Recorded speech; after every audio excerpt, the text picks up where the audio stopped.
All right, welcome back to Fleckis Talks, the podcast, episode 310. Today on the show, I made a graph that shows why we don't need Zionists in MAGA.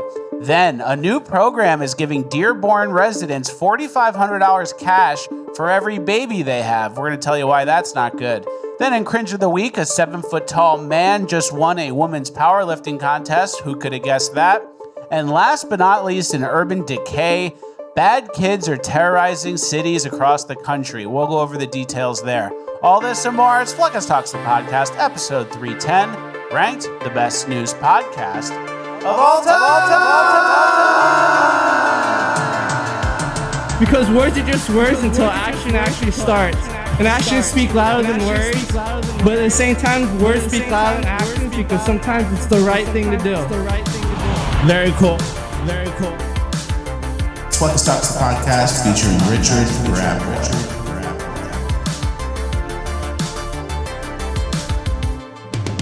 All right, one for one on the intro, as always. Guys, the Wellness Company has one big annual sale, just in time to fulfill your New Year's resolutions. Whether you need to kickstart your weight loss goals or stock up on innovative nutraceutical blends that help you stay in optimal health, the Wellness Company has everything you need to stay out of urgent care so you can feel limitless heading into 2026. The Black Friday deals run from November 27th to November 30th. Save 25% off on all supplements like Recharge, RX scripts like ivermectin, and even peptide products like Smile. Save 20% off all emergency kits to stay fully prepped and 20% off One Wellness memberships to offset overpriced health insurance.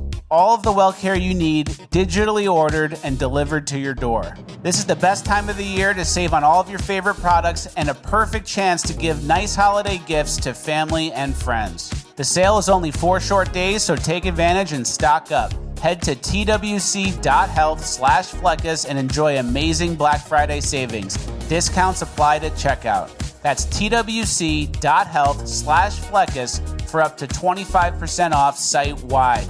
You can't put a price on your health. Thank you to the Wellness Company for sponsoring. Let's get into housekeeping. All right, thank you to the Wellness Company for sponsoring. Thank you, the Wellness Company. I've been really liking their products. Good for you. Great website, too. All right, welcome, everybody. Happy Friday. With that. With that. Remember that? Yeah. That had some staying power. Fleckis to me before the show, he goes, "What's up?" And then I ignore him. And then like 35 seconds later, he goes, "What's up?" With that. It's like, I heard you, buddy. I heard you. I feel like that was like a meme before the memes. Yeah, that might be cyclical. That might come back every 10 years. Sure. We might be able to bring it back. Sure. But that was back before social media, so like you couldn't go viral. And then what went viral? Super Bowl commercials? You had to pay to go viral. Yeah. You had to run that commercial 100 times. So there's something there. Yeah. With that. Okay. Yeah. All right. Hope everyone had a nice Thanksgiving.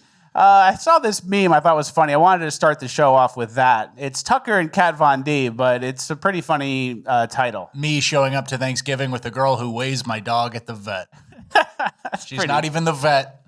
She's the preliminary person. She just takes the weight and then hands the paperwork off to the real vet. That's pretty good. Yeah. And then I saw this clip going around from the Trump administration, and they were giving, it was Secretary Duffy, and he was giving advice on travel and ways to travel in a higher class way. But I think we have to think about how do we do a better job? How do we, maintain maybe some of that frustration we have as we travel this Thanksgiving season? Maybe we should say please and thank you to our pilots and to our flight attendants. I think, again, I call this just maybe dressing with some respect. Whether it's a pair of jeans and a decent shirt, I would encourage people to maybe dress a little better, which encourages us to maybe behave a little better. Let's try not to wear slippers and pajamas as we come to the airport. I think that's positive. No slippers and pajamas. Maybe don't bring your own seafood boil to eat in the middle seat of a Spirit Airlines flight. Yeah, Secretary Duffy wanted to be more broad than that. But the problem with advice like this is the only people who would listen to this advice don't need this advice. And the people who do need this advice aren't watching statements from Secretary Duffy. Yeah, let's turn on C-SPAN. I don't think they're on that channel. And you wear shorts on flights? Yeah. I think that's a little disrespectful, brushing someone with your leg hair. So maybe you need to take this advice. Up your standards a little bit. I'm a comfy clothes while traveling, hoodies and basketball shorts and big high tops. Yeah, so maybe you need to listen. Maybe someone needs to self-reflect. Maybe I'll write that down. Yeah, don't smoke a 2-gram blunt before you get to the airport. He was kind of alluding to certain people, I think. I know. All right. Well, let's get to our next clip. Trump made, he almost made a joke about fat J.D. Pritzker and instead took the high road. Talk about Pritzker in size, but when I talk about Pritzker, I get angry because he's not letting us do the job. So I'm not going to tell my Pritzker joke. They have a very cute little joke, you know. Some speechwriter wrote some joke about his weight, but I would never want to talk about his weight. I don't talk about people being fat. I refuse to talk about the fact that he's a fat slob. I don't mention it. Nice of him to take the high road there. That's exactly what you do. That's exactly what you do when something's a little too racist. I say, I was going to say this, and then I didn't, and then it's just I say it anyway, and it's on the screen. Hey, great minds, man. That's a good technique. It is a good technique, and also, remember, last episode we mentioned the Somali fraud and all the problems, and the next thing you know, someone makes a call, go get these Somalis.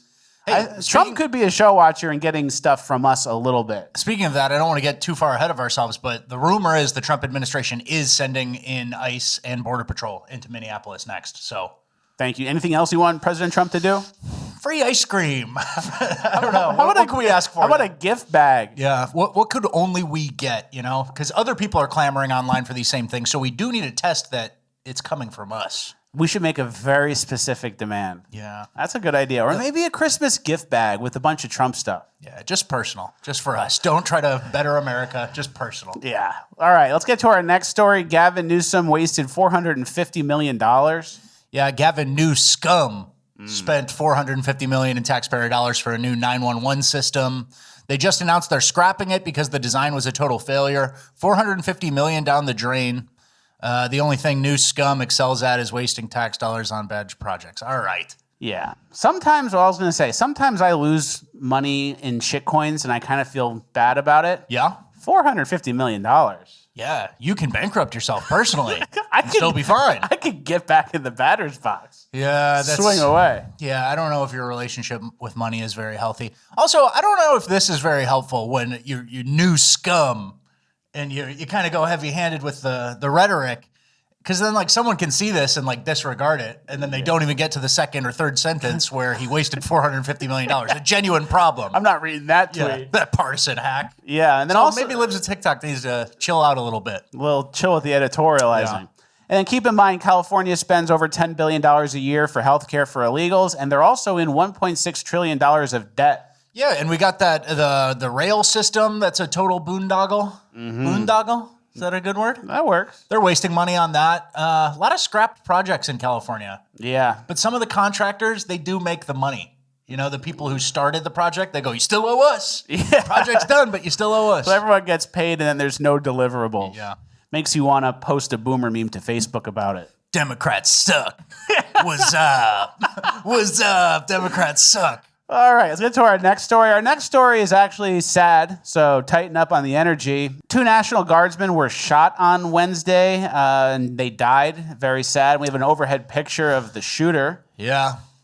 Not going to say anything in poor taste. Not going to say anything in poor taste because our military guys were killed, but It is a Fleckus type, unfortunately, who did the shooting. Day before Thanksgiving, 2 families are going to get some bad news about young, productive members of society who got killed for no reason because some schizo-type idiot. Yeah. So, and things seem to be heating up. Like the National Guard is being deployed in multiple cities, and there's a lot of people saying it's illegal. Like, for example, in D.C., a federal judge just a week before this happened said that it's illegal to deploy these National Guard troops. So the rising tensions continue to rise. And obviously, you don't want to see more of this, but I think more might be coming where people are going to start fighting and shooting and getting into situations with the National Guardsmen. Yeah, prepare yourself is what I'd say. And then this comes on the heels of that video that the Democrats elected officials all put together saying, like, disobey unlawful orders, like Mark Kelly and stuff, the one CIA lady. So, you know, who's responsible for this? Who's stoking the flames?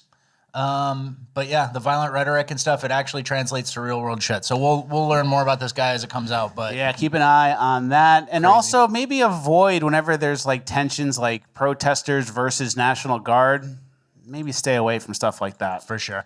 All right, next. This is just a story to keep you guys updated. I don't have much to say about it, but Elon bought Truth Social. There you go. Inside job, $10 billion. 10 billion. It's an interesting move. I'm not really sure what the motivation is. Buying the president, perhaps. I mean, that's where I go. Getting back in Trump's good graces. Yeah. So that's that. I don't know. Keep an eye on that. I don't know what he's going to do with it, or if he's going to try to merge it with X or what, but something to think about.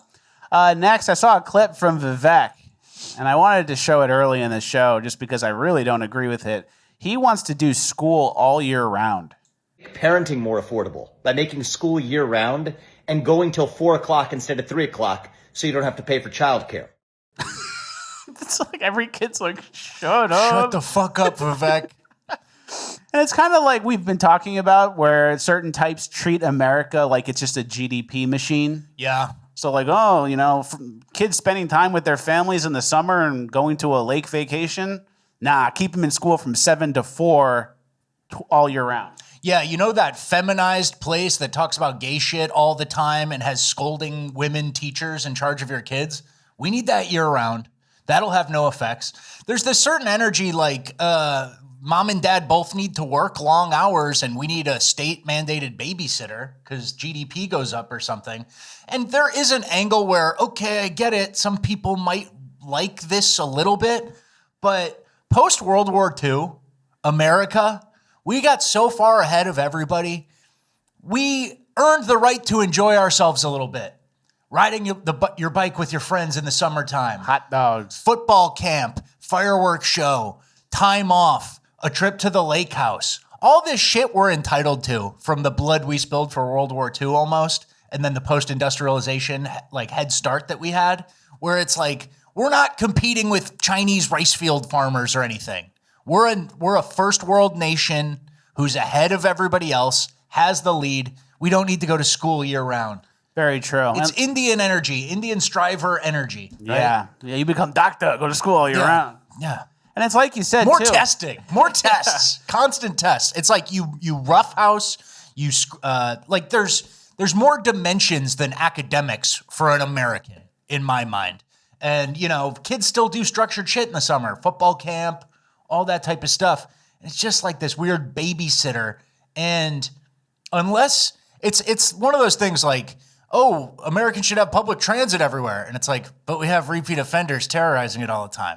And it's like, well, Americans need to be in school year round. It's like the teachers are all of them celebrated when Charlie Kirk died. Yeah, and they all try to make your kid gay. You know what I mean? And that's hyperbole, but a lot of them did celebrate when Charlie Kirk died. And a lot of them try to teach your kid to be gay. And so there's just this kind of mix of like, we've earned it. We deserve our free time. Academics don't make the kid. They're a huge part of a kid. And then like a lot of the kids' education comes from their parents. So the more time they spend away from their parents, what are you doing instead? You're putting them in an inefficient system. Yeah. So it might seem like a good idea on paper. There's migrants in the school. You need translators, stuff like that. And then I was thinking it could be a sabotage move where the more time kids spend in school, the less they'll actually learn. And then you'll really need H-1Bs in the future. It's all about H-1Bs. It's all a long game H-1B thing. And Vivek, man, I don't know. He's like he knows what to say sometimes. He's like an encyclopedia if you give him like a certain topic to argue about because it's an algorithm in his head. But when it's like create something on your own like this, he steps in it. He does. And if we lose, we're going to lose a state that went big for Trump in 2024. Mm-hmm. We're going to get massacred in 2026, and we're going to lose the governorships of like several good states. Yeah. It reminds me of like Ben Shapiro when he said we should raise the retirement age. Yes. It's the same energy of America's more than just the GDP and the output. Yeah, and you can have some argument about, well, once people retire and they aren't focused, their cognitive abilities decline and whatever. It's a choice. I'm it's 65. Supposed to be a choice. Yeah. I'm supposed to decline. Yeah. And Vivek also a few years back had this weird tweet about sex ed for kids. Can you give that a read, please? Republicans should use more rhymes when naming their laws. Instead of don't say gay, they should have called it wait until 8, as in wait until kids turn 8 years old before public schools teach them about sex. That would have avoided a national fuss about nothing. 8? Again, when he has to create things on his own, he's making stupid rhymes about kids when they're 8. Now you can talk to the kid about, and can I trouble you about H-1Bs a little bit? All right, let's get to our next story. There was a bad instincts. Yeah, bad instincts. That's just the general vibe. And like, I don't know, man. I don't live in Ohio. I know a Democrat governor would be bad for Ohio, but I just can't bring myself to care about liking this guy. And I'd almost like to see his political career snuffed out. I'd like to see him go back to India scamming? No. India, he could. I don't care. Go back to India? Get him out. These fakers, man. It's like an Obama version. It's just bad energy, you know? Yeah. And it is like the social mediaification of the world. So like when he does have sound bites and people kind of like it, like you can actually get really far ahead without being a real N-word. Yeah, for sure. All right, next there was a Twitter showdown between Dave Smith and Dan Crenshaw. It went back and forth. There's a little bit of reading, but I thought it was a good thing to show you guys. Yeah, Dan Crenshaw kind of openly swung on him, which was weird. And then Dave Smith said something like, well, if I'm irrelevant, then why don't you come on my show or something? Or why are you talking about me? And we're starting there, basically. And Dan Crenshaw says, I waste time addressing you because unfortunately you have enough people who buy into your nonsense. And then Dave Smith said, you fought in a catastrophic 20-year regime change war against the Taliban that failed and left a better armed Taliban in power. How the fuck did that make me or any Americans safer to have any opinion? Pure retard boomer slop. Yep. And then Crenshaw is quote tweeting somebody else after this about not attacking veterans. And Crenshaw said, exactly. And for Dave Smith, I'll give you a simple answer about what we got for my sacrifice and the ultimate sacrifice my friends paid. No more 9/11s. That's what we got. Thank you, Dave Smith, for revealing what a truly reprehensible person you actually are. I thought it was simply that Dave was uninformed and misguided, but that response to me below shows his total contempt for all veterans who have served. And he says, no more 9/11s, but we did waste trillions of dollars fighting endless wars for Israel. And also, 9/11 was that thing that happened that one time. Yeah. It's kind of like when Australians say, like, oh, we confiscated all the guns, so there's no more mass shootings, but there was only that one mass shooting. Yeah. And then keep in mind, too, 9/11 was done by our own government and the you-know-whos. Okay. So was it a real response, a real necessary thing, or was it kind of spun up in a lab and hoisted on us? Yeah, and then Dave Smith said the terror wars prevented another 9/11, ? 30,000 of your friends committed suicide in the wake of those disastrous wars. Over 7,000 soldiers died and around 4 million civilians. You didn't prevent another 9/11. You committed 1,000 of them, all while bankrupting the country. And, you know, I guess that's a little heated, a little fighting words. But, like, I guess, you know, you do have to zoom out and have perspective on the cost of war, not just financial, but the human toll. And for the Taliban to be in power now, 25 years later. And then all the veterans have like major issues, health issues, mental health issues. So I see his point, and I don't like Dan Crenshaw. I get it. And I almost didn't want to cover this a little bit because it's like, you know, Dan Crenshaw wasn't calling the shots. He was an enlisted guy, and we can attack him on policy and such. But I don't know. Defending it this far back, this far after, in retrospect, is very interesting. Very interesting. Which takes us to our next topic: why the recent divide in MAGA is a good thing. Okay. Basically, my thesis is I'm going to cook a little bit here. There's a new MAGA divide between like Zionists and MAGA, America First people. And I think it's a good thing because it shows us who's with us and who will eventually let us down when other interests come into play. Okay. And I did some arts and crafts here. I spent a lot of time last night putting this graph together. And the y-axis on top is not Zionist. The bottom axis on the y side is Zionist. And then on the right, it's conservative. On the left, it's liberal. And it's not perfect. So if you're in this graph and you feel like you're not positioned properly, it's not about perfectly positioning everyone. It's about proving a broader point. You see how MAGA is generally in that one rectangle in the top right corner. Yeah. Yeah. You know, there's like pretty Zionist neutral and up. Zionist neutral and up. You have Gavin lower than people want him to be, but he does have a spot in his heart for the Zionist agenda a little bit. He does like the Jews. I feel like he defends Jewish people more than Zionism itself. It's true. Okay. But that's why he's right on the line. Okay. So you can see the MAGA people are all basically bunched together in a correlated area. And then you have these outliers on the bottom.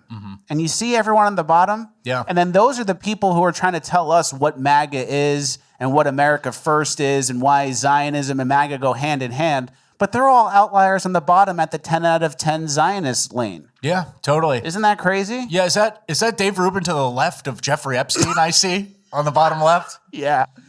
Good arts and crafts for you. This is fun. It's fun for you. This was busy.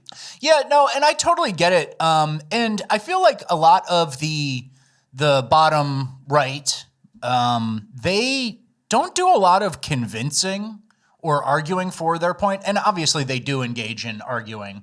But their energy is more gatekeeping, and you can't say that or you can't do that instead of convincing people. And that's the point I keep coming back to, because I don't care about Israel. I don't care about, you can't tell me they're our greatest ally or something. It's a 5,000 mile away country in the Middle East. Like, it's lower priority for me naturally. But these guys don't even do a good job of trying to argue for like me. You know what I'm saying? And then if you do oppose them or have a different view, why do you hate Jews? Yeah. You call me an outlier? What are you saying? I'm not a person? You dehumanizing me? You gonna gas me? So you put Prager to the right of Shapiro. Yeah. I guess that doesn't matter at that point. You're just trying to fit. Because at a certain point, you can't overlap them. Yeah. So you kind of have to play a little game. Okay. And then the same in the top right. Like, it's not perfect, but the whole point is normal America First people are bunched together. And then all the way at the bottom, you have all of these people who care about Israel, some other country. And I don't. Yeah, I don't. Yeah. And unfortunately, Trump has a lot of the outliers in his ear. Trump would not look great on this, just based on actions. You know? I didn't even want to put him on because know. it's so disappointing.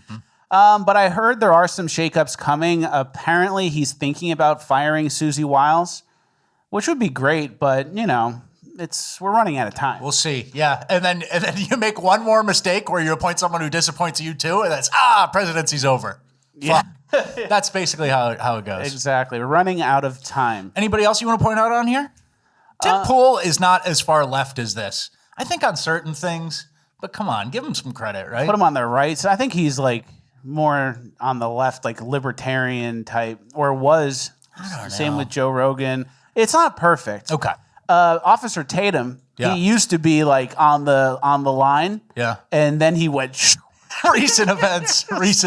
Straight down. Yeah. And then Gavin used to be further towards Zionist, and I think he's inching his way up. Okay, so you got some movers. We got people who are moving, yeah. Okay. All right, well, now we're in our migrant section. Nice work. I'd never seen you do arts and crafts like that before, so. I was up till like 1 a.m. Wow. Just like clicking and screenshotting and moving. I don't know, there's layers to it. Good for you. I was on Canva. Oh. You probably paid for it? I paid for it. I'll cancel the free trial before. Yeah. In 12 months. Paid for the whole year, then cancel it. Yep. All right, we have our migrant section. Lots to get to here. First, we have some H-1B versus deportation stats. From October 2024 to June 2025, over 304,000 H-1Bs were approved with an approval rate of 83%. Last month's USCIS rejected only 661 out of 37,000 H-1B applicants. We are now up to 1,600 legal immigrants a day now. That's with just the H-1B rate. That's a lot. And then somebody quote tweeted it and said there were only 1,013 deportations the day before yesterday. Compare that to the rate of current 1,600 H-1Bs per day. Why is mass importation outpacing mass deportation? And that's legal. Yeah. Legal. Yeah. So not good. That's why we constantly bring it up. We're not happy about this. Our numbers are horrible. Very. Let's get to our next story. I don't know if Not to blackpill on Thanksgiving weekend, but someone needs to listen. That H-1B thing is eye-opening. 1,600 in, 1,000 out. Yeah. Well, let's do the math. How do you deport 50 million people with 1,600 coming in and 1,000 going out. You never get there. Yeah. Let me do some quick math. Back of the napkin math. Doesn't work. All right, I saw this and thought it was interesting as well. Have you guys noticed a lot of student driver cars on the road? I know I have. And you assume it's 16-year-old kids getting their learner's permit, but it's actually not. It's migrants. Maybe 2 years ago, I started noticing these student driver stickers on a huge number of vehicles in my area. Almost without fail, the driver is not some young kid learning how to drive. It's an adult, and quite clearly someone who hasn't been in this country very long. All of these reports about ICE raids clearing up traffic in big cities suddenly makes all the sense in the world. It does. And then also a lot of the traffic incidents you see are migrants or illegals. People send them to me all the time, like, oh, hey, this just happened outside my work or outside my house. And it's like a multi-car pileup with some guy who doesn't speak English. Yeah. So we're seeing it a lot. And that's actually what this next clip is. This illegal crashed into somebody, but she tries to help. What do you mean, no? You have called police, no. Yeah, I will call the police. No. You just pulled out in front of my car, and now you're saying that it's... I don't even know what to do. No, because you want hair color. I what? Color. I have hair color. Yes. You have to clean up. Look. You clean up. Yeah, but right here, you see that dent right there? Just a little. You can't clean that off. No. You want to wipe? Okay, wait. She gets some baby wipes or makeup remover or something. You clean up. Look. Starts scrubbing. Basically the foreign language version of that'll buff right out. That'll buff right out with some baby wipes. Yeah. And keep in mind, this is why your car insurance, like your health care, keeps getting more expensive every year because normal Americans are paying and footing the bill for all the illegal migrants. Yeah, and it's a topic we've covered for a long time. Migrants on the road, people texting, all the bad things that contribute to a more dangerous roadway. And we focused mostly on trucking. But trucking, you at least have to hire that black woman who shows up in disguises to pass your CDL test. Yeah. You at least have to find a company to hire you who's willing to cut corners, right? Mm-hmm. Anybody can get out on the road. And they drive without licenses, without insurance. All you need is a piece of shit car that an American teenager, his parents will say it's too unsafe to drive. And they'll go, $2,000, I'm in. I'm in. And where I come from, there is no license. Exactly. So I'm not assuming there's a rule. All right, next we have some new stats on net contribution from migrants. We found out that not even the second generation of immigrants are net contributors. Yeah, this is from I guess an article. It says the U.S. has a welfare state. This means that those individuals who are below 60th percentile or so of the income distribution are net receivers of funds from the government during their lifetime. Net receivers. Those between the 60th and 90th percentile are approximately net zero contributors, and only at the top 10th percentiles are net contributors. So multi-generations are not contributing. Yeah, and so someone's kind of summing this up in the context of migrants, because this is the migrant section, and he says, unless an immigrant will make more than the 90th percentile of U.S. income, they don't help America financially. And this is likely to persist among their children and grandchildren. And that is before we even get into the cultural and social problems caused by mass immigration. That means even immigrants at the 90th percentile income-wise are a net negative for American. That's like H-1Bs. Yeah. If you happen to make money and I still don't like you for various behavior reasons, no personal space, trash removal, shitting. Shitting. Every illegal immigrant we deport, America will be richer. You get it. You get the gist. Yeah. All right, our next story. This is one we covered. That's it? Yeah, I just wanted to point that out. Yeah, and I mean, we've talked about over the course of the show, the different ethnic groups like Somalis and the really bad ones, Middle East, Northern African migrants who are over a lifetime cost $1 million, stuff like that. But there's a lot of gray area in between too. And so it's this weird thing where we're chasing so much GDP that we got to let anyone in. And it's like, people are a net negative. People are instantly a net negative from everywhere. And so and it's not net we need negative. to be so selective is the whole point, right? And it's not net negative until they get a job or net negative until they learn English. It's like net negative for possibly multiple generations. Multiple generations. Yep. All right, remember that story we covered, I believe, last episode where the Somali did $7 million in fraud? Yeah. What was it, healthcare fraud? Well, I think this is Medicaid fraud, and this falls under, like, we've been talking about all these Somali things happening in Minnesota, and they're kind of under three big umbrellas, like the autism scam. So this might be the autism scam, the Feeding Our Future, and the HSS, which is housing, autism, and then feeding hungry kids. And those numbers that we've provided for them are like the overarching how much has been stolen from each program. But these people are getting prosecuted on the individual level. You know, they have to individually prosecute them each. And so this is just one example of a guy who personally did $7.2 million. He did $7.2 million in fraud, and the judge dropped those charges even though the jury found him guilty. Can you let that play? At the August trial for Abdi Fattah Yusuf, the jury heard evidence that he ran his home health care company, Promise Health, out of a mailbox at a Central Avenue address where multiple other home health care companies were supposedly located. Yusuf and his wife, Lol Ahmed, were charged with stealing $7.2 million of taxpayer money through Medicaid overbilling in a personal care assistant, or PCA, scam. The couple allegedly spent tens of thousands of the fraud money on luxury items for themselves. Despite the jury swiftly convicting Yusuf, Judge Sarah West last week decided they got it wrong. It's reversing or overturning a jury's verdict. Defense attorney Joe Tamburino, who's not affiliated with this case, reviewed the decision and analyzed it for KARE 11 News. He says Judge West ruled that the state's case relied heavily on circumstantial evidence and that she believed the state did not rule out other reasonable inferences. That, in fact, there could have been other reasonable theories other than guilt in this case. That's what it comes down to. Despite the ruling, even Judge West wrote that she is troubled by the manner in which fraud was able to be perpetuated at Promise Health. I was stunned. So he didn't know any better. Yeah, and the jury didn't know enough, and I'm just going to let this guy go. So exactly, the jury found him guilty based on the evidence with beyond a reasonable doubt, and the judge acknowledged that there was fraud done. Yeah. But vibes were off. Yeah, I don't know. For some reason, I just felt bad for him. He got all that Canada Goose and Michael Kors and Peloton shit. It's not like he's like, supporting his family and he's buying luxury goods. Pure fraud out of a mailbox. And I'm sure he had something lined up. Like, remember the Feeding Our Future scam when the guy said, you didn't do surveillance on the back of the restaurant. Maybe I was feeding 4,000 kids out of the back. So probably some excuse like that was in the judge's mind. But yeah. Horrible, like... You guys are getting scalped systematically by an ethnic group. And then there's just some shitty judge who kind of goes, whatever, slap on the wrist, nothing, no consequences. Yeah, because it didn't feel right. I didn't know you could even, I don't remember the last case I heard where a judge overturned a jury's verdict.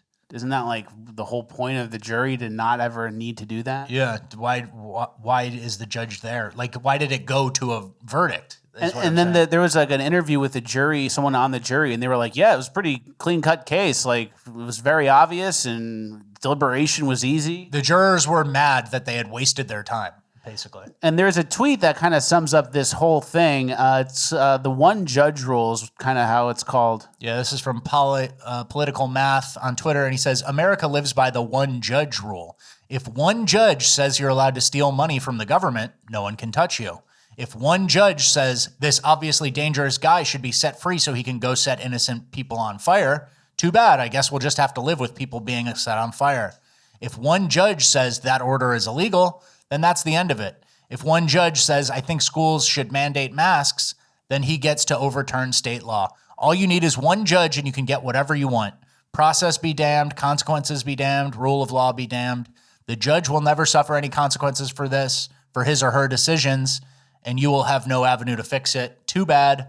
Sucks to be a people ruled by the dictatorship of one judge. Very true. It's a vibe we're seeing across multiple arenas. Immigration, presidential power, repeat offenders. Basically, a lot of things we cover, it comes down to one bad judge. And there's 30,000 judges, give or take, nationwide. So you find plenty that'll impose their political views and change rulings and stuff. Yeah. And then also keep in mind the lieutenant governor of that state is this lady with the protect trans kids shirt. Peggy Flanagan. I remember her name because she's had that stupid native name that she said. And but she's just Peggy Flanagan. And then Nayib Bukele, who's just fixed his country's crime problem. Can you read what he tweeted? He said, if you don't impeach the corrupt judges, you cannot fix the country. They will form a cartel, a judicial dictatorship, and block all reforms, protecting the systemic corruption that put them in their seats.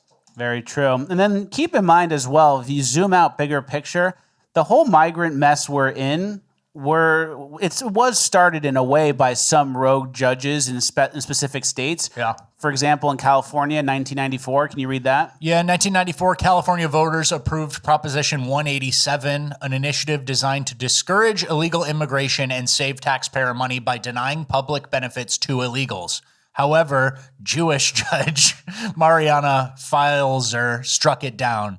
California now has at least 2.2 million illegals. Not going to say what religion the judge was. It was a Jewish judge. Yeah. So we didn't tweet Caught that. me off guard there. Yeah, but that's just what the tweet says, Yes. but it has important information on it.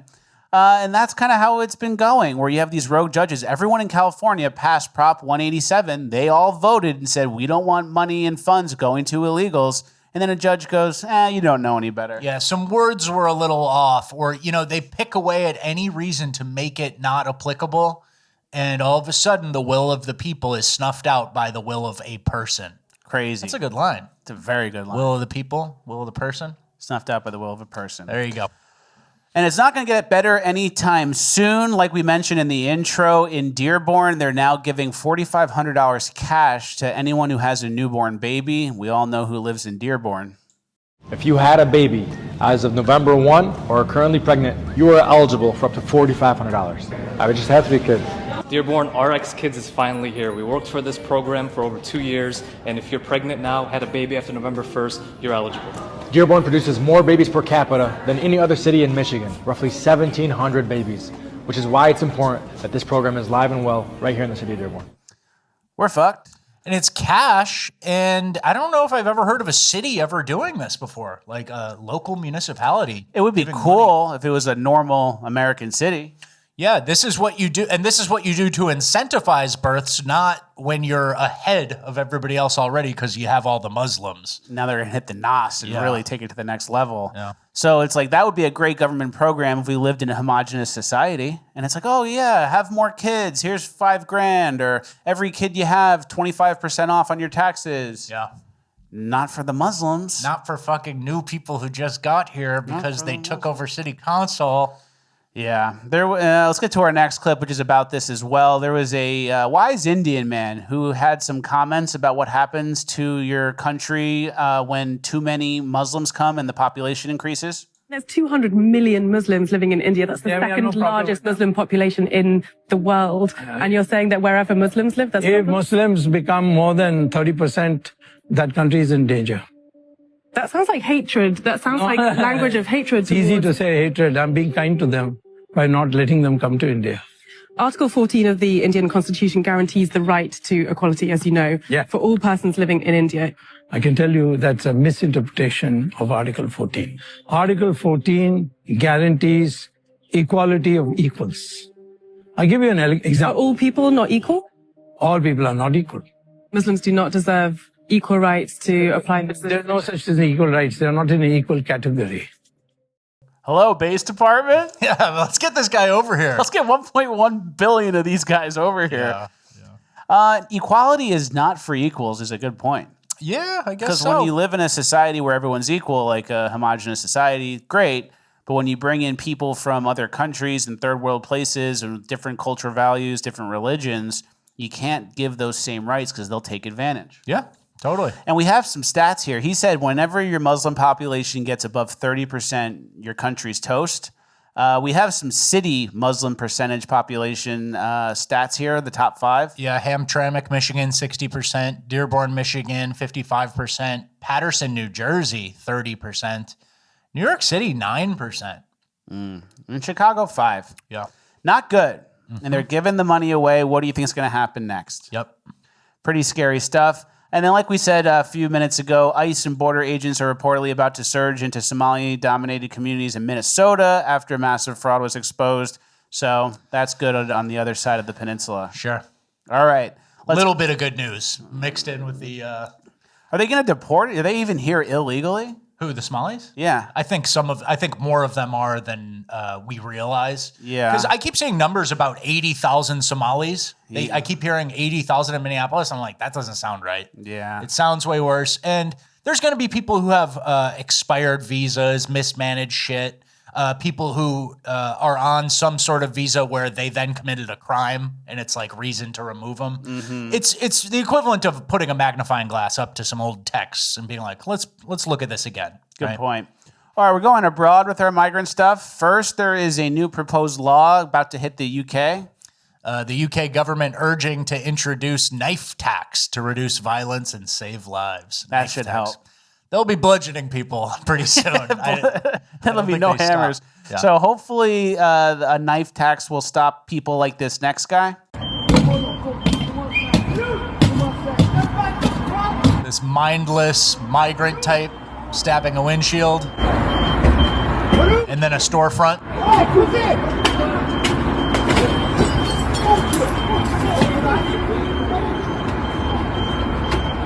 Maybe if he paid a couple dollars in tax, he'd go, I'm not going to do that. I'm going to hold back. That's 4 pence. That's 20 pounds. And then there was a girl who made a joke I thought was pretty funny.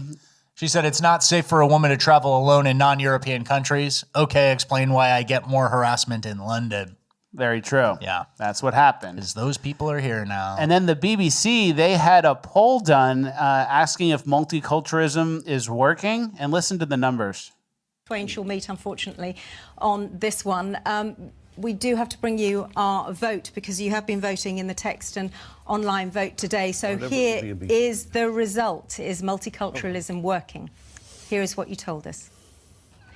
5% of those of you who voted said yes, it is. 95% say no, multiculturalism is not working. And keep in mind, no one voted for multiculturalism. I know. You think the government's going to take this poll into consideration in any way? No. There's a step up and fight back that needs to happen. The BBC poll, no one's going to go, oh, gee, have we headed down the wrong path, mate? You guys didn't actually want this? Yeah. You guys didn't want all these third world Muslims here leering at your daughter? Yeah, the plan is happening, and you got to fight in a different way other than a BBC poll, right? And it just shows how, like, it was never anyone's intention, left or right. No one wanted it. No one voted for it. They did it anyway. And Extremely unpopular. And now it's still extremely unpopular. Like, in politics, while doing a campaign, we make fun of 80-20 issues. Like, dude, you don't waste your time on an 80-20 issue. You're not going to change anybody's mind, or it's already settled science, basically.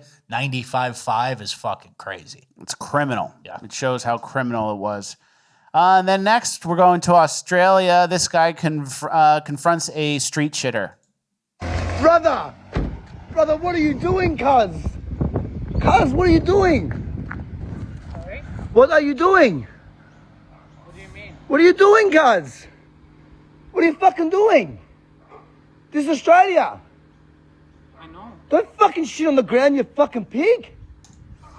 Pretty good. And the guy speaks English. I know. He said what? He said what, bro? Like, pretty good English. What? What's the problem? So it's like not even like he just got there. Yeah. He doesn't speak anything and he's just taking a dump. That guy's a full stack developer for Meta, believe it or not. Shitting on the ground. He speaks English. And we have a funny meme here, the India simulator, where you shit on the ground. Yep. In 3D. You ever done a squat shit? Like on outside? Yeah, like camping or anything? I've never even done one. There's always a toilet. There's always somewhere to get. And that's not crazy. And if you do the math, like every day of your life, you've never done that. I know, and he's ready to do it in Australia. One thing I've seen online a little bit is these people are kind of like getting mad that we're pointing out street shitting and the unhygienic shit and the cow shit. And they're kind of, they're making fun of Westerners for using toilet paper now.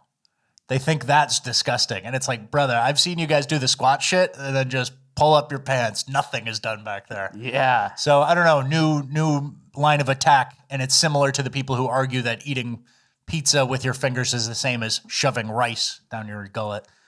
Very true. Interesting angle. I was going to take it further. Like if you don't use toilet paper and then you just pull your pants up. Yeah. I don't think we should go down this path, brother. It's just stinky poop, and it's crusty, gets hard. Crusty gets hard and falls out later? Yeah, Scrape it out later? Sounds like you have some experience with scraping it out later. No. But I don't know what happens. Oh, yeah. Well, ask an Indian guy who just got here. Well, I've never seen a dog wipe its ass. They have a different little system back there. Like, hey, we don't need to go too far. Let's take the high road. Yes. Let's take the high road. We're moving on to our final page of housekeeping. Use the opportunity to go post, help us juice the algo, leave a like, comment again, then start yapping. P.O. Box notifications, old episodes need to be watched, especially the last 2 episodes. I think we got hit with what's it called? Age restriction on our last episode because of the big titty woodshop teacher pictures, which are fake breasts. They're fake breasts. I've submitted an appeal. They're fake breasts. What can you do? She's just so busty and pregnant that it's like YouTube knows something's up. The AI figured it out. All right, and the P.O. Box, all that stuff. We mentioned this last episode, but now we have the story behind it. Campbell's Soup executive talks about how their food is fake food. Campbell's is in hot water after their VP was caught on a hot mic saying that their soups use bioengineered meat and that only poor people eat them. In the recording, he said this. We have shit for poor people. Who buys our shit? I don't buy every products barely anymore. It's not healthy. Now that I know what the in it, bioengineered meat.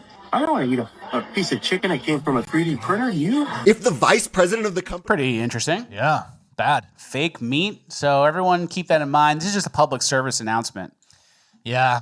Imagine him going to work the next day. Oh, hey guys. The whole company's like... You blew up a fucking, like, when was Campbell's Soup invented? 1910 or something, probably? You ruined the whole company, Dave. Best brand in America. But also they ruined themselves. Yeah, exactly. They deserve it. Nobody's fault. But everyone, and there's been like this theme I'm noticing online, people complaining, where it's like everything got more expensive and worse at the same time. Mm-hmm. That's like an example because all these companies got, I don't know, it's not always private equity, but it's like you get this private equity mind of like, how do we really make the money? And it's like, let's lower the quality and increase the price. And now we're looking back and it's like Campbell's Soup probably used to be real soup. Yeah, 100%. You know? And now, you used to be able to open it up, drink it right out of the can, room temp. Now you open it up, you forget about it for 10 months, you come back and it's probably looks the same. Slime. Yeah. Ice cream that doesn't melt. Shit like that. Something bad happened. Mm-hmm. The poison food is the theme, and that takes us to our next story. Doritos released a new chip, Cheetos as well. It's called Simply Naked. Yeah. Now made with no dyes or artificial flavors, available for pre-order at Walmart.com. You ever pre-ordered chips? No. You ever pre-ordered Cheetos? So they could have done this the whole time. After decades of poisoning us with all the crap, and they could have done this. And keep in mind, all these chips are made from GMO corn anyway. Mm-hmm. So even if they get rid of the chemicals and the red dust, that's all poison probably. Oh, it's better though anyway, right? I mean, GMO corn's bad. All that fertilizer, Bill Gates shit, you don't want that. Okay. But, I guess the Make America Healthy Again moms, they're kind of racking up some wins here. They're getting something at least. Yeah. And if you guys are looking for clean chips, we have a Masa affiliate code. I like Masa chips. They have great flavors. You've eaten them. They're good. Oh, I like them now. And all organic, really good, cooked in tallow. So if you guys are interested in getting some Masa chips, I have a discount code in the description. Go check it out. Okay. Other ways to eat healthy and fresh, like our next clip, this guy's getting it right from the source.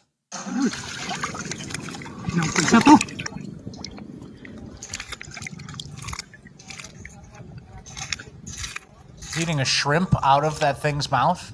It gets worse.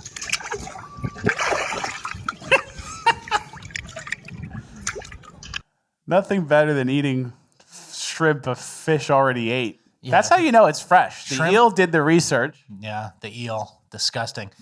You know how you say you have blood memories of certain things? I have nothing relating to this.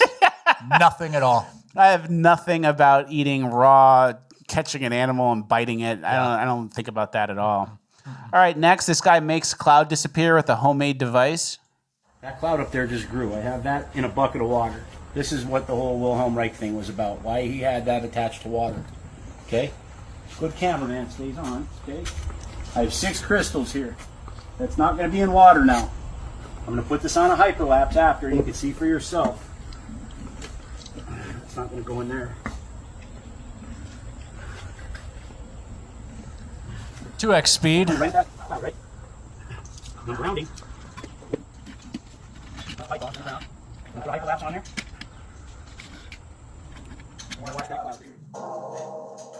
So he added the crystals. He removed it from the water. Then he added the crystals, and he grounded it. And then next thing you know, the cloud's gone. And here's the thing. He knew it was going to happen. It's not like, oh, the clouds are disappearing and whatever. He called a shot. He called a shot like Babe Ruth. Yeah, I don't know what the fuck's going on with this guy. But it's interesting stuff. And then whatever that thing he mentioned. That's about as good as it can go for him as a social media guy. Yeah. It worked. And he's like, yeah, of course it worked. Mm-hmm. It's like when that guy when the news came to talk to the guy who talks to aliens, and then and then a UFO actually showed up. Similar. Okay. So these guys are onto something. Sometimes you can get lucky with your crystals and your copper pipes. Yeah. All right, next we have tips for people with aggressive dogs or who are interacting with aggressive dogs. This guy gives you a tip on how to handle it.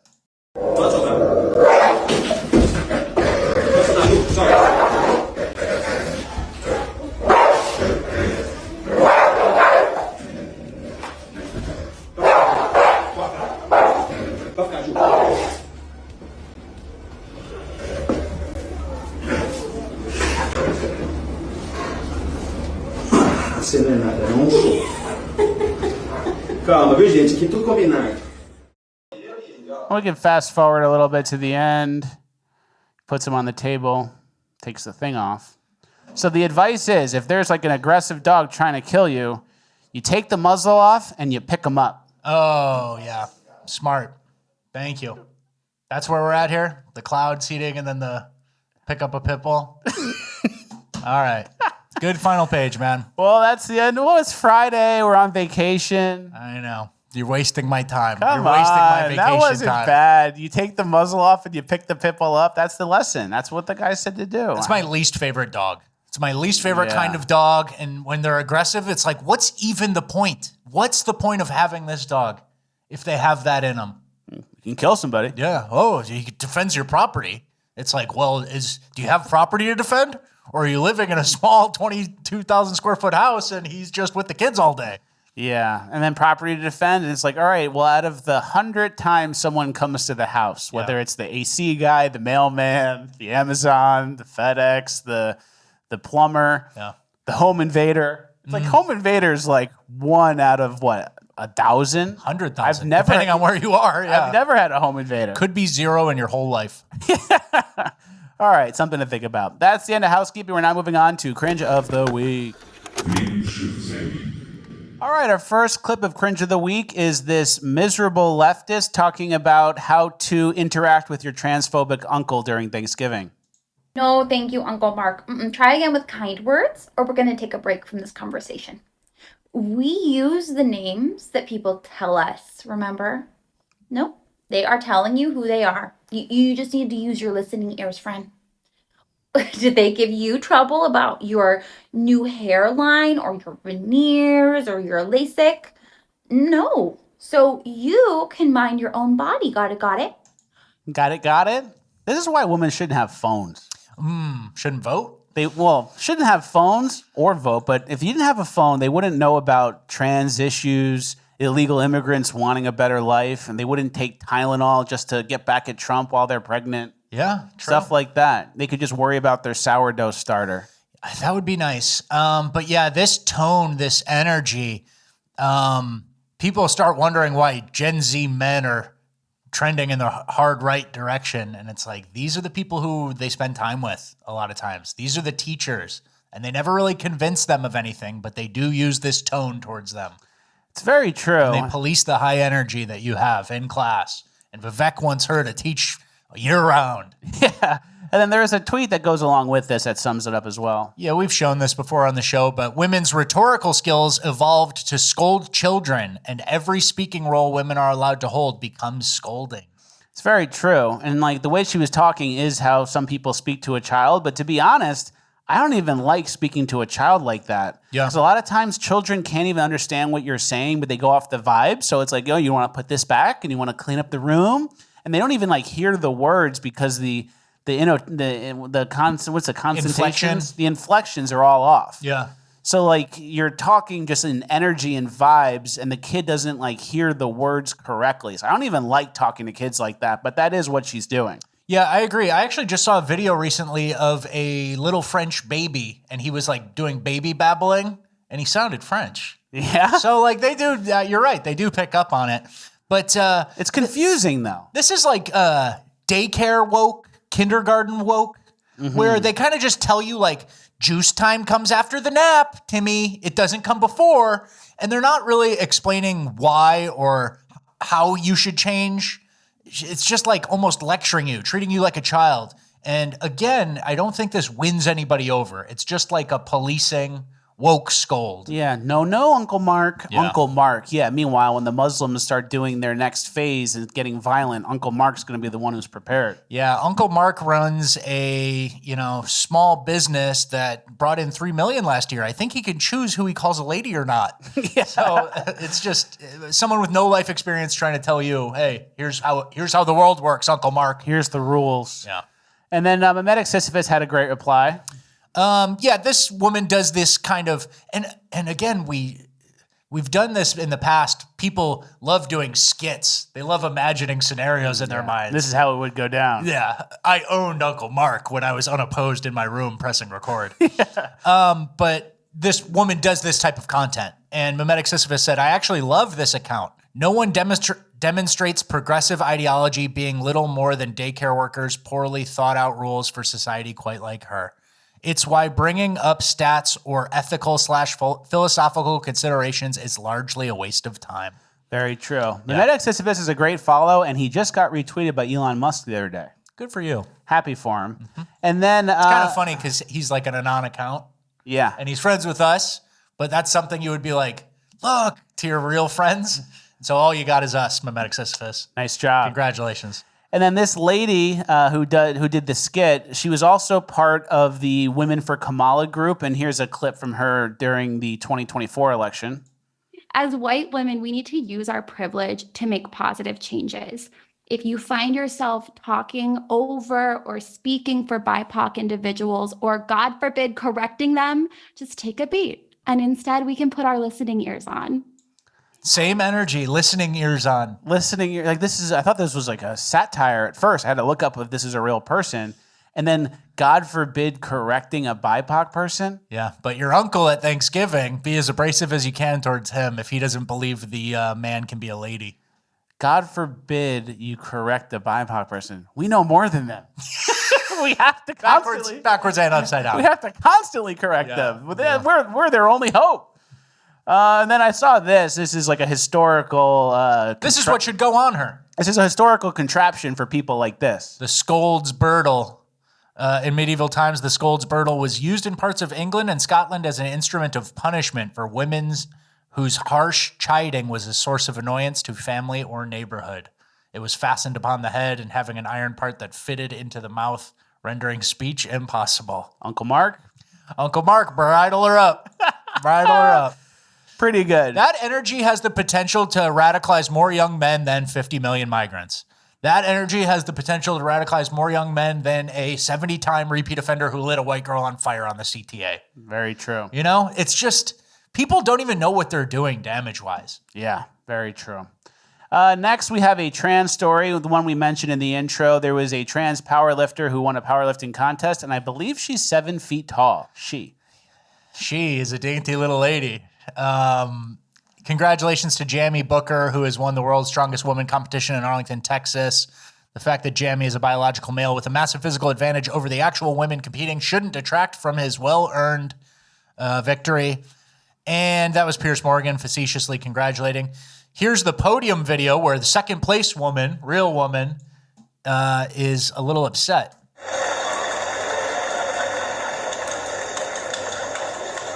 Mouths, this is some bullshit. Can we go? Wants to get off the podium.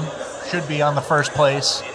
Rushes off. Get off the podium. That's a good move. And we do have some good news, though. The it was like the strongman competition or, the official strongman games. They just immediately reversed this. They didn't know this giant freak was a man pretending to be a woman. We didn't realize the 7-foot-tall person was actually a man who blew out the old record. And that brings up like a weird thing. Like if you don't know someone's trans and they just kind of openly sign up, that is like a gamble when you approach them and be like, hey, you got something going on? Because you either are brutally insulting a woman. Because you're so strong. Because you're so strong. We just had to ask if you were trans or not. You must be. You're so strong. But there's this weird thing when it's like an open competition where someone has to ask, right? Yeah, that's a good point. Or are you just a hideously disgusting woman? Yeah, are you a giant freak guy or the ugliest girl ever? The most unfortunate woman on earth.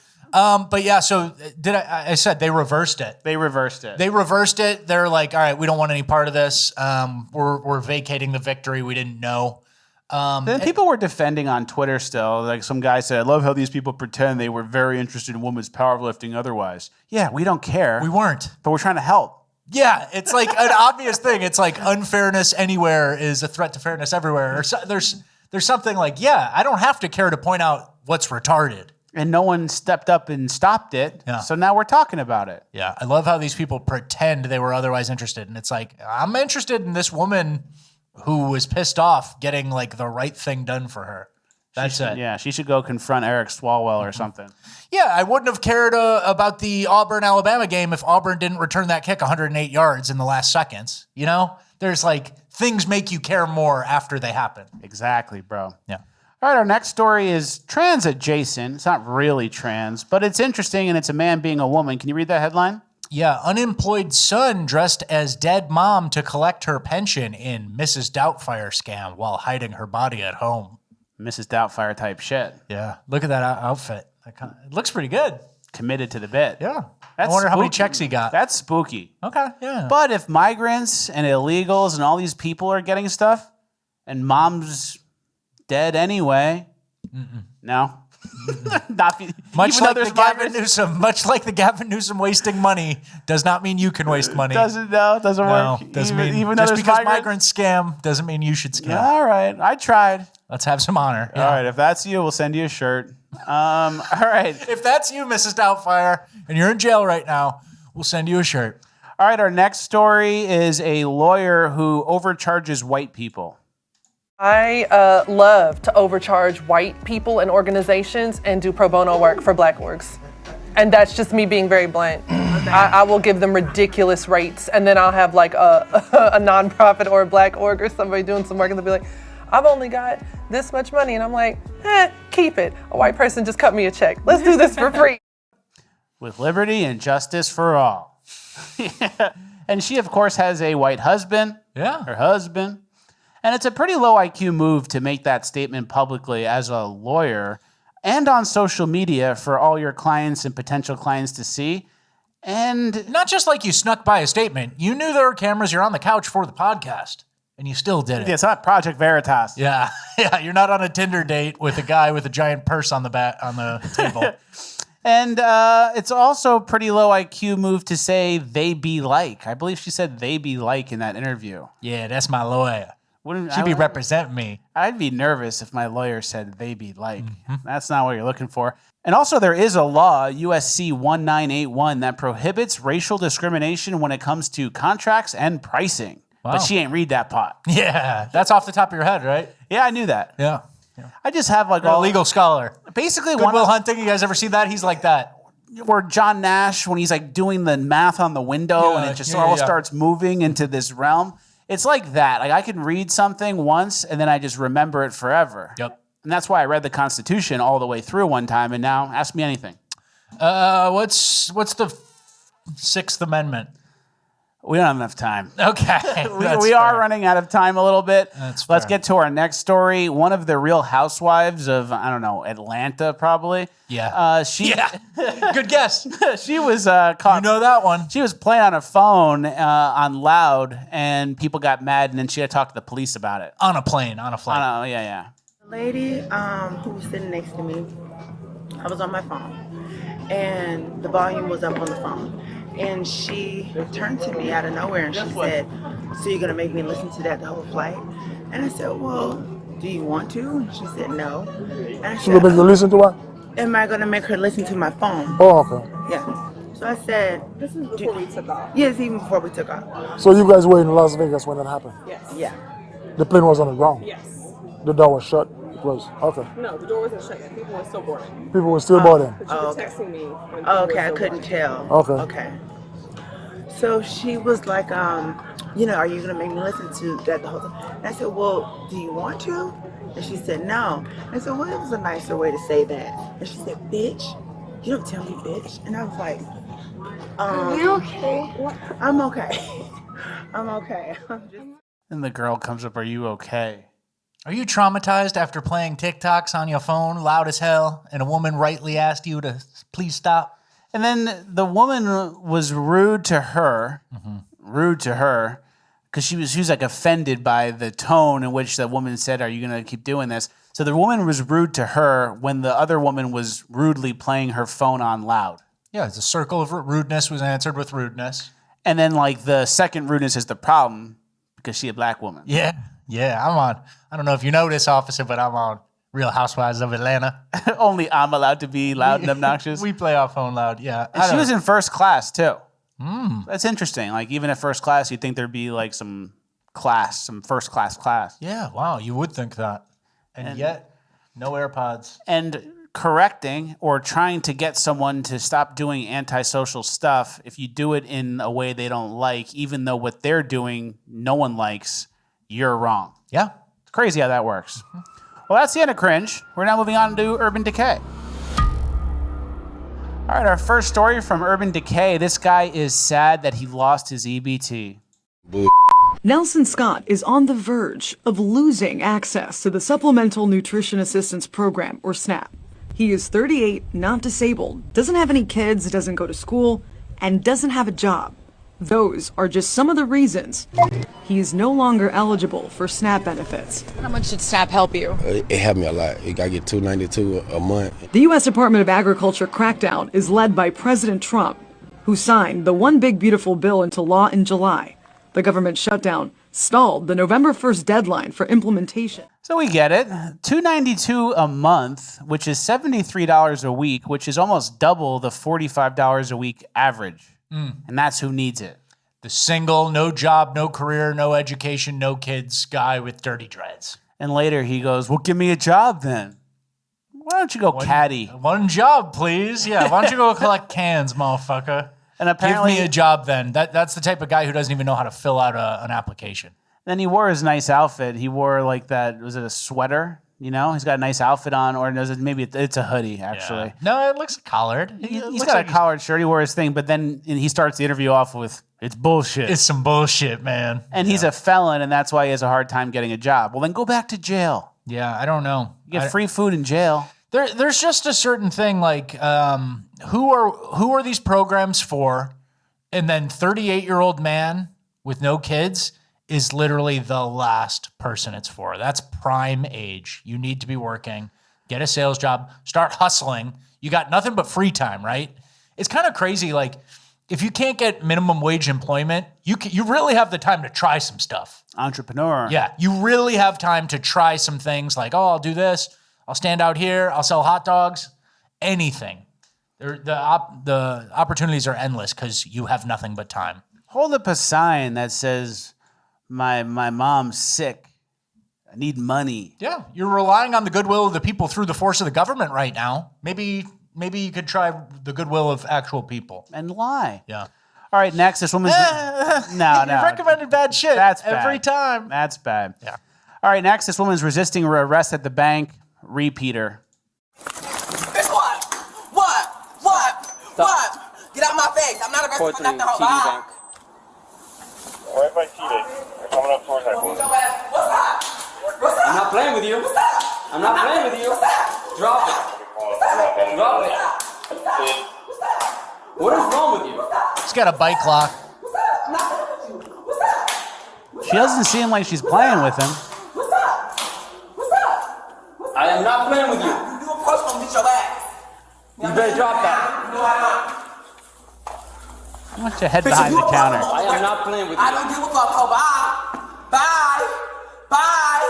Bye. You are now under arrest. Bye. You're not going anywhere. Bye. Bye. Bye. Bye. Bitch, get out of my way. I'm not playing with you. Get out of my way. You need to drop it. No, bitch. Get out of my way. Get out of my way. Get out of my way. Get out of my way. Get out of my way. Bitch, get out. Bitch, get out. Bitch, get out of my way. Let's go. What are you doing? This is every black person. Oh man, she's obviously got mental problems. I don't know. I can't tell some of these times. Like I know that's what an excuse is every once in a while, but I think don't that know if that's one just might a chimp be out or if it's a real mental health crisis. It could be a mental health crisis. I don't know. And then she later says, "We're going to sue you" when she does get arrested, and which is on the board for most likely used phrase in a situation like this. Yeah, Family Feud. That's I think 5th place. Yeah, and keep in mind, this is what like first responders and police respond to a lot. Yeah. Like if you're a medic or something, or a firefighter or a cop, you deal with this type of shit more than you deal with an actual fire or whatever. Yeah, you know, especially like L.A., San Francisco, Portland. It's pretty dark. Yeah, you're not running into a burning building and saving a child. You're not heroically running someone down. It's like a borderline 65 IQ, maybe some drugs involved, retard at the lowest moment. Yeah, or you're Narcanning some rat. Yeah. All right, next we're going to the story we mentioned in the intro. Bad kids nationwide doing bad stuff. Yeah, and this has been a theme of the last couple episodes. First story is out of Chicago. 2 boys ages 14 and 16 are charged with murdering a homeless man outside a Loop restaurant over the weekend. That's basically it. The headline is the story. We don't know much about the kids because Illinois isn't one of those states that releases mugshots like Florida does.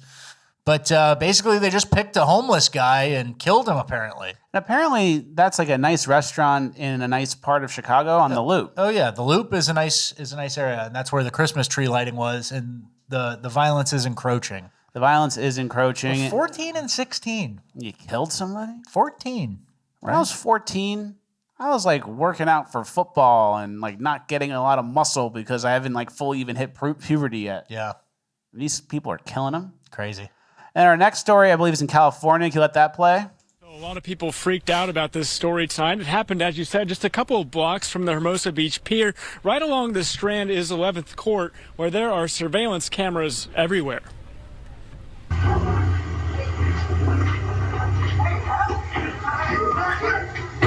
New disturbing video obtained exclusively by Fox 11 capturing a violent e-biker attack in Hermosa Beach. 5 or 6 apparent teens surrounding a man in his 60s, punching, kicking, and stomping on him.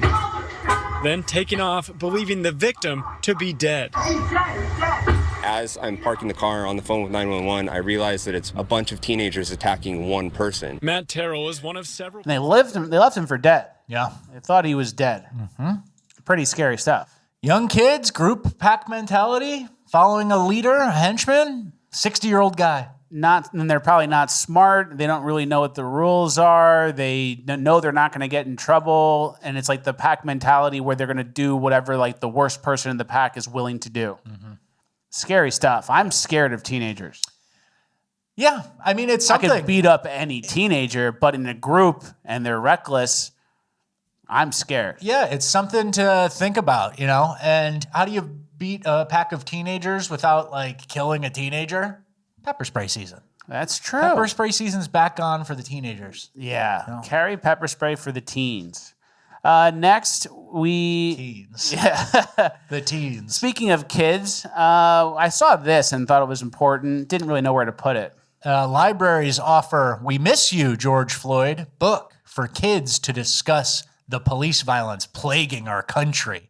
One of the activities in a reading guide for the book invites children between the ages of 6 and 10 to imagine a world without police. It's like the opposite. I'm imagining a world without some demographic. Yeah, we miss you, George Floyd. Those banana. You never knew him. You never knew him. That he was fake money, George. He was a drug addict, criminal, and yeah, I guess he's missed because you can sell books about it. And yeah, and then you teach the lesson that police are out to get you. And then at a young age, obviously, like with the the talk, like the black community always talks about the talk they have to have. Yeah, you're basically telling kids like you're making that feel. You created a new talk. Yeah, We got to watch out. There's a book because the police are ruining the world. And there were some tweets about schools and stuff like that kind of fits into this category as well. Well, yeah, and I made the point recently about how you thought this kind of would happen at age 17 or 18 towards the end of high school, but we're showing 14-year-olds, a 12-year-old who stomped that guy to death in Jacksonville, younger and younger, right? And someone posted saying, forget college, I never understood private high school. Your parents paid how many thousands of dollars a year for you to go to high school just for us both to be in the same classes at the University of Maryland? Unreal. Like, wow, what a waste of money private school was, right? Or Catholic school, whatever. And somebody quoted it and said, in the U.S., private school is mostly about keeping your children from being bullied or injured by black kids. Unfortunately, true. In the South, that's a huge part. The parallel schools, it's just, all you need is a small little barrier to entry. And unfortunately, that's dollars. That's how we do it in America. And your kids go to the nice school and the black public school gets the worst test grades in the nation. Yep.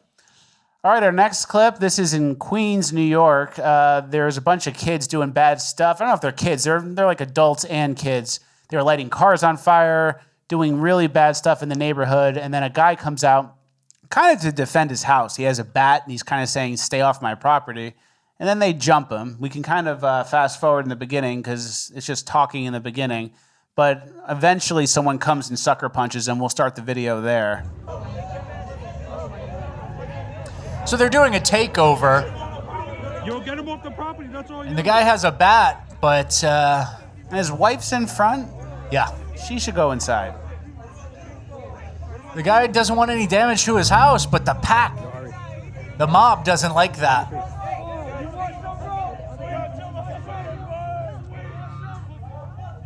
And the kids are trying to flank him. And they get the sucker punch in. And once he's down, all the hyenas move in for their head kicks.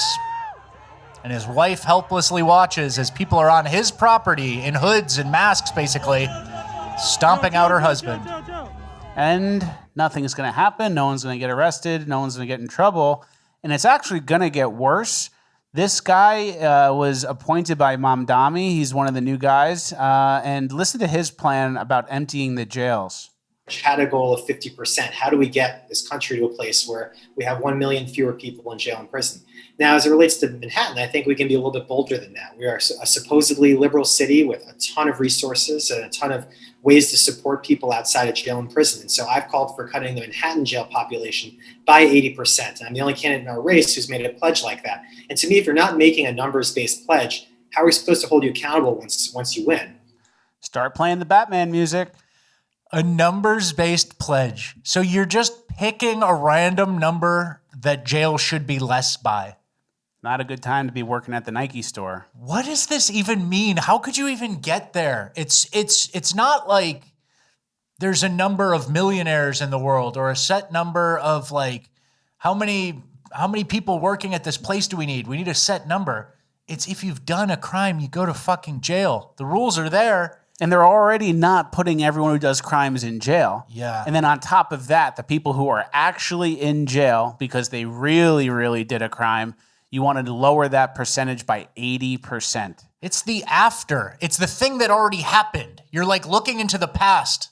You know what I mean? Yeah. The rule was already broken. The thing already happened. They got put into jail for a reason. It would be like saying, oh, we're not going to have cops check for drunk drivers. This will decrease drunk driving arrests by 100%. Yeah, literally. Sounds smart, but it's not. And it's pretty dark. It doesn't sound smart. And I don't know who this appeals to other than someone who has like a relative in jail right now in his district. You know what I mean? I don't understand who this appeals to. The criminals. Or the criminals and leftist academics. That's it. They're buddies, I guess. Crazy. And then in North Carolina, they just passed Irina's law, which is basically going to like actually keep criminals in jail. And then the local community is bracing. For Monday, as you do when there's a hurricane or a tragic storm that is coming. Irina's law kicks in on December 1st. Lawmakers passed it after Irina Zarutska was murdered on the light rail train back in August. I believe that the state legislators had a good intention. I believe that when they wrote the law, They were hearing from so many people who were horrified. The massive bill addresses several topics. It limits a judge's power to release offenders accused of certain violent crimes. The sheriff says that will increase a detention center population that is already near capacity. Stack of bunks is where we have to put people on these bunk beds, and their families will call in and say they are sleeping on the floor. County officials expect officer and magistrate workloads will increase. They say they'll have an idea, they'll see the impact of the full law in the next 3 months. And I think They said they're bracing. Bracing for impact as you would a hurricane or a storm. And it's like, who's bracing? Violent, the criminals. low IQ criminals, yeah. And just the angle of the news story, like they immediately start going to what the problems are going to be. How about how many violent people are going to do mandatory time? How about how many violent people aren't going to be on the train anymore? You finally live in peace a little bit. The jail's going to be a little crowded. I guess the jail's going to be a little crowded then.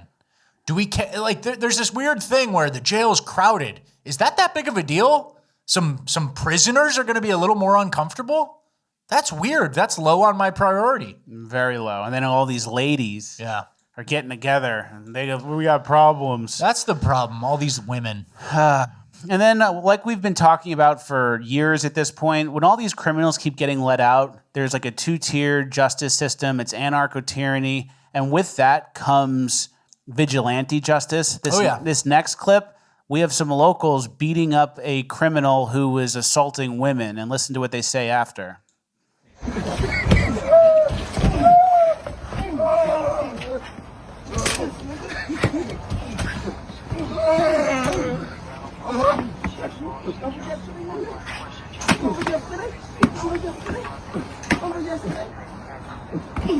All right, we'll fast forward. Shut the fuck up. Stop violating these bitches out here. Stop violating these females out here. You heard? We tired of that shit. You making us look bad, nigga. Next time we're gonna drill you so bad you're gonna be stressed, nigga. Stop violating bitches, nigga. You Gucci? Yeah, I found it. Shut the fuck up, nigga. Stop violating bitches. I heard you. I went to jail. They locked me Fuck in jail, nigga. We worse than jail, nigga. I heard you already. I heard you. Shut the fuck up, nigga. Bitch ass nigga. He said, I went to jail for that.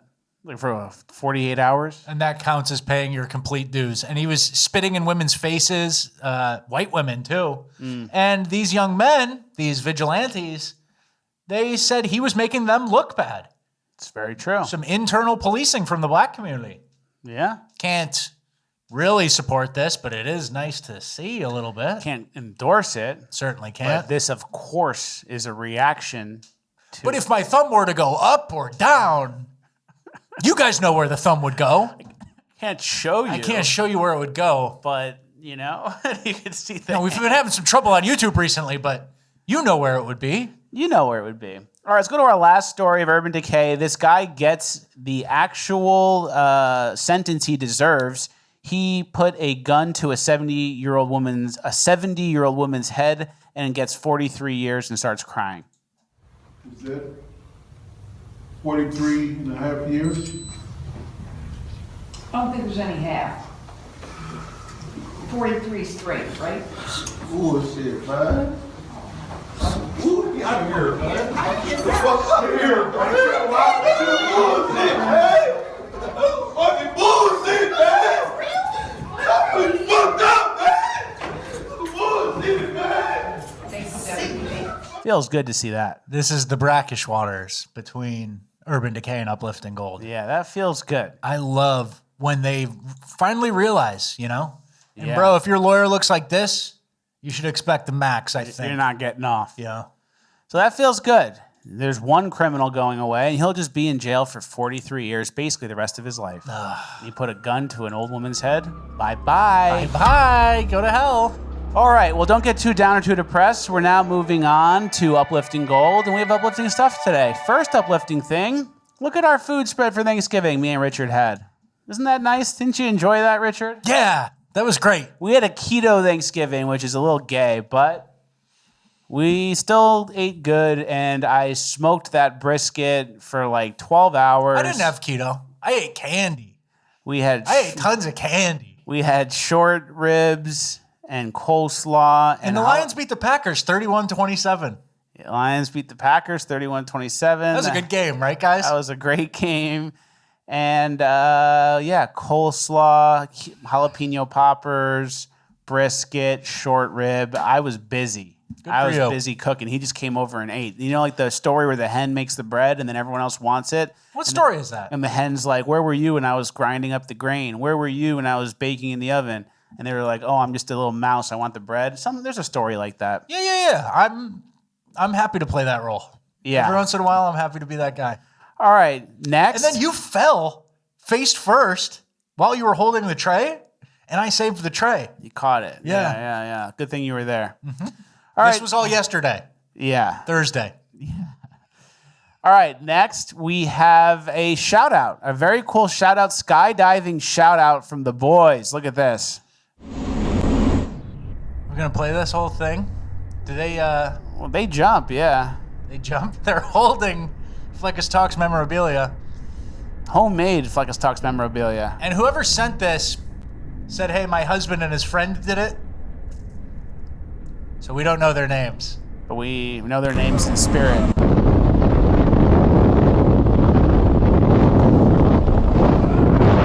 And they're jumping without a guy in their butt, you know? Really? Usually there's a guy in your butt.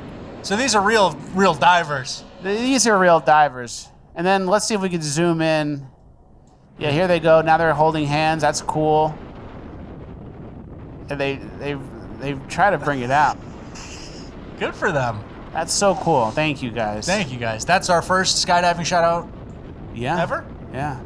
Ever. That is really cool. And there's usually a guy in your butt attached. Yeah. Because they can't trust you. You're going to freak out or you're going to pass out and then you don't pull the thing. And now the skydiving company is in trouble. Yes. So those are real divers. Yeah. Thank you, guys. That was very cool. Shoot me a DM on Instagram. I'll follow you back. Mm-hmm. All right, next, this is a rake hack. I always thought I knew how to rake leaves. This is how you're supposed to do it, apparently. Did you know that if you have a leaf rake, do you know how to properly use it?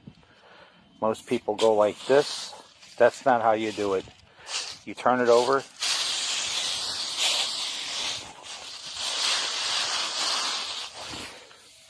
Go like that. You scoop your leaves up. And voila. It's like a leaf shovel. Okay. Did you know that? No, I didn't know that. Do you think that's true? I don't do much raking. I don't do any raking. Yeah. I mean, I've never really raked my whole life. I'm more of a mow it up, let it mulch the ground kind of guy. Or you air blow it. Yeah. Yeah. All right. Or you live in Florida where there are palm trees. Yeah, that's what it is. I was thinking, where's my leaf activity? Palm fronds. There's no leaves. Palm fronds are annoying. They're gigantic. Yeah. I have a papaya problem in my house. Too many papayas. I have too many papayas. And basically... And the gay guys planted those papaya trees. Yeah, you guys know so you have gay papayas in your house. I have gay papayas. And the trees grow fast. So there's a papaya. Next thing I know, there's another papaya. And then a papaya tree sprouted from a papaya. I have like 5 papaya trees in my front yard now. Yeah. And then I'm learning on the fly. I didn't research, but I'm learning. I believe there's male and female papayas.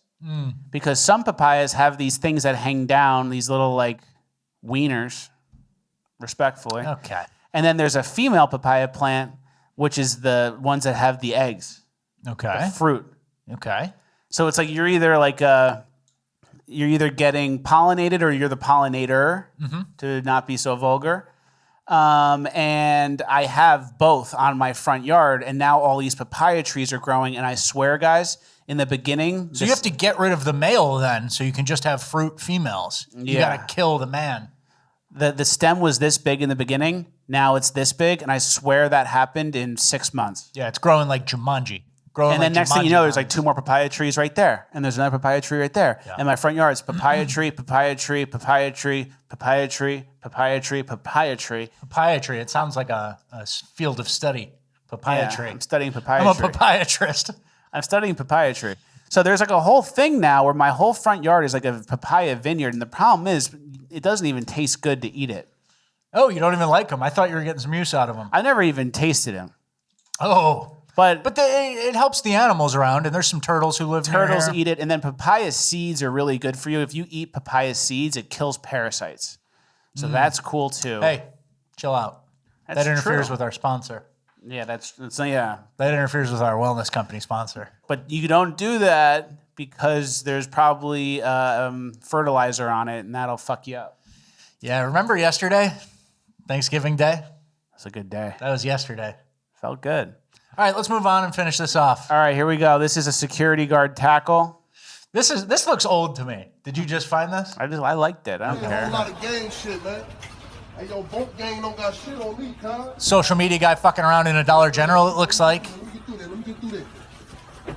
Like I said, man, I'm the next level savage, bro. Y'all already know what the fuck it is, man. Stop playing with me, yo. You know what I'm saying?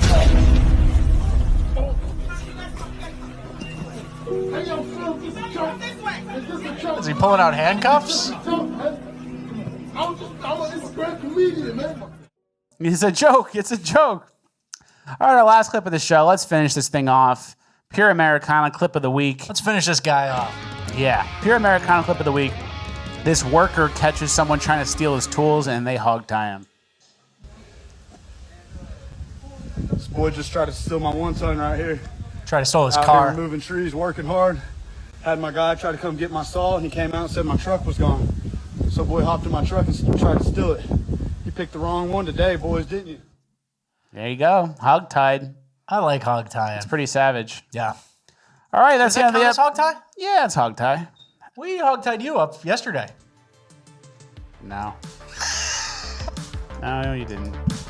Ah. That's the end of the episode. We do have a shout out, though. Happy birthday to Rob and Elias on tomorrow, November 29th. Elias? E-L-I-A-S. Rob and Elias.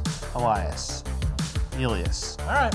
Elio's Pizza. Happy Elias. birthday, guys. Have a good rest of your Thanksgiving weekend. Yes, have a nice weekend. Enjoy everything you can. Eat the food. Stay up late. Don't go to work. Wear comfy clothes. Go on the couch. It's cold. Get cozy. Watch the show.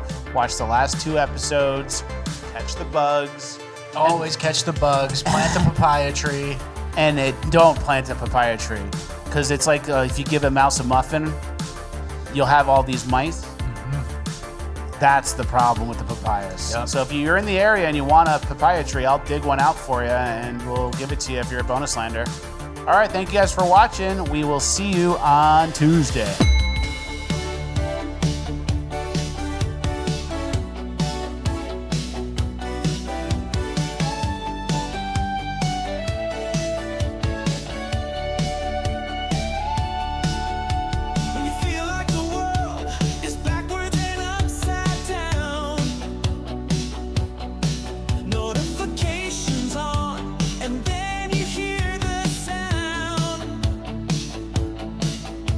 We're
lifting gold and Fleck's pets getting trolled.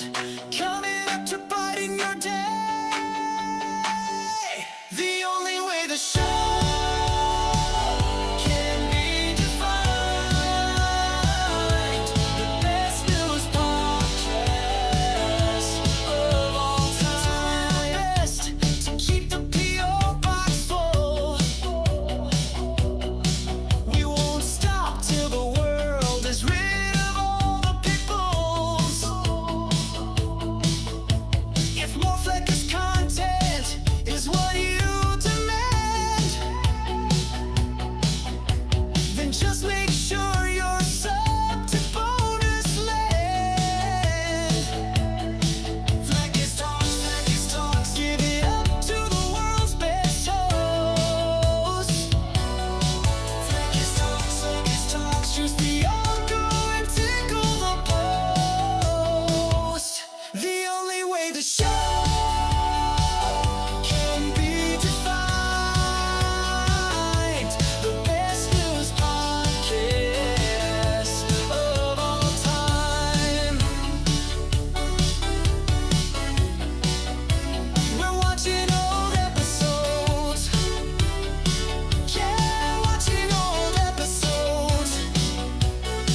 Fleck's talks, buying shit coins and trading stocks. Fleck's talks, we're still kicking over stacked rocks. The only way the show can be defined. The best news podcast of all time.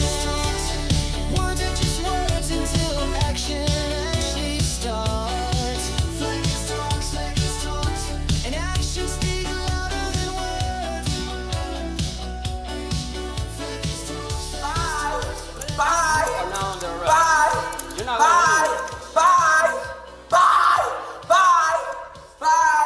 Just take a beat, and instead we can put our listening ears on.